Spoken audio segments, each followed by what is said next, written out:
আসসালামু আলাইকুম আরহামতুল্লাহ বারাকাতুহু। এই পৃথিবীতে যারই জন্ম আছে তারই মৃত্যু আছে। জন্মের অপর নাম হলো মৃত্যু।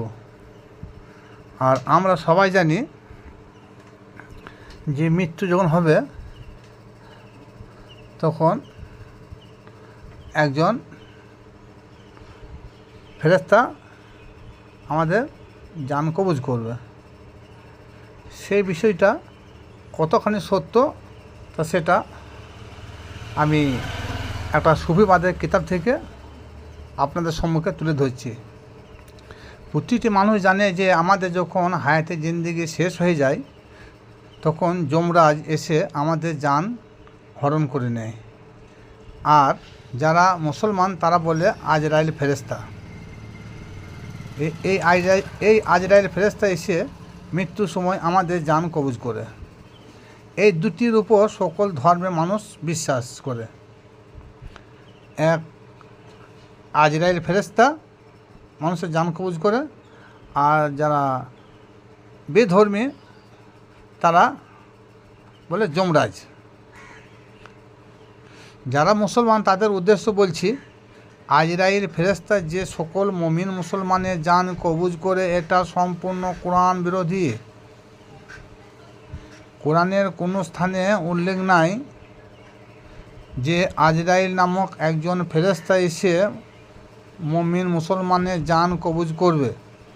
তবে আজ থেকে 200 বছর পর যে হাদিসটা সংকলন হয়েছে আমাদের নিকট, তাহাতে প্রমাণ রয়েছে যে আজরাইল সকল মানুষের জান কবজ করে। কোরআনে আল্লাহ পাক রব্বুল আলামিন বলেন, মালাকুল মউত অর্থাৎ মৃত্যুর ফেরেশতা এসে তোমাদের প্রাণ হরণ করে। এখানে প্রকাশ্যে কোনো ফেরেশতার নাম আল্লাহ পাক রব্বুল আলামিন সরাসরি উল্লেখ করেন নাই। সূরা সিজদা আয়াত নম্বর 11, এই আয়াতে আল্লাহ পাক রব্বুল আলামিন বলেন, মালাকুল মউত তাদের জান কবজ করে যারা মুশরিক কাফের। তাহলে এখান থেকে কী বোঝা গেল? মালাকুল মউত অর্থাৎ মৃত্যুর ফেরেশতা, এখানে কিন্তু নাম উল্লেখ নাই। এই মৃত্যুর ফেরেশতা কাফের এবং মুশরিক সম্প্রদায়ের যেসব ব্যক্তি আছে তাদের জান কবজ করে বা প্রাণ হরণ করে। সূরা জুমার আয়াত নম্বর 42, আল্লাহ পাক রব্বুল আলামিন বলেন, সকল জীবের আমি নিজ প্রাণ হরণ করে থাকি। এখানে সকল জীব বলতে আল্লাহ কাহাকে বুঝিয়েছেন? যেমন নবী, রসুল, অলি, আল্লাহ, পীর, মাশায়েখগণকে বোঝানো হয়েছে। এরপর সূরা আনাম আয়াত নম্বর 61, এই আয়াতে আল্লাহ পাক রব্বুল আলামিন বলেন যে আমার যারা মনোনীত বান্দা, যারা একনিষ্ঠ বান্দা, যারা খালেস বান্দা, অর্থাৎ যারা একজন রসুলের অনুসারী, তাদের জান আমার রসুলগণ করে থাকে। তাদের জান আমার রসুলগণ কবজ করে থাকে। এই তথ্য হয়তো কারো জানা আছে, আবার নাও থাকতে পারে। তবে যারা কোরআন বাদ দিয়ে হাদিসের ওপর আমল করে তারা অনেকে হয়তো কোরআনের এই সনদটা নাও মানতে পারে। তখন এরা বলে থাকে যে কোরআনের ব্যাখ্যা ভুল,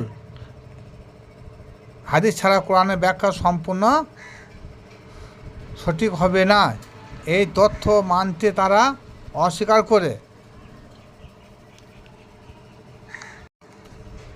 এই কোরআনের আয়াত থেকে প্রমাণিত হলো যে শুধু আজরাইল ফেরেশতা আমাদের জান কবজ করে এটা নয়, আর আজরাইল বলে কোনো ফেরেশতা কোরআন শরীফের মধ্যে উল্লেখ নাই যে হ্যাঁ আমার আজরাইল ফেরেশতা মানুষের জান কবজ করে। কিন্তু বলা হয়েছে মালিকুল মউত, কোরআন প্রকাশ্যে বলেছে। আর দ্বিতীয় বলা হয়েছে আমি আল্লাহ নিজের থেকে বলেছে।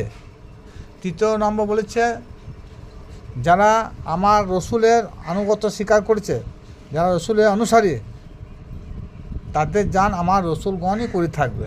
আর আল্লাহ পাক রব্বুল আলামিন বলেছেন রসুল নবী পীর মাসেগণ এনাদের জান আমি স্বয়ং আল্লাহ নিজে হস্ত করে থাকি।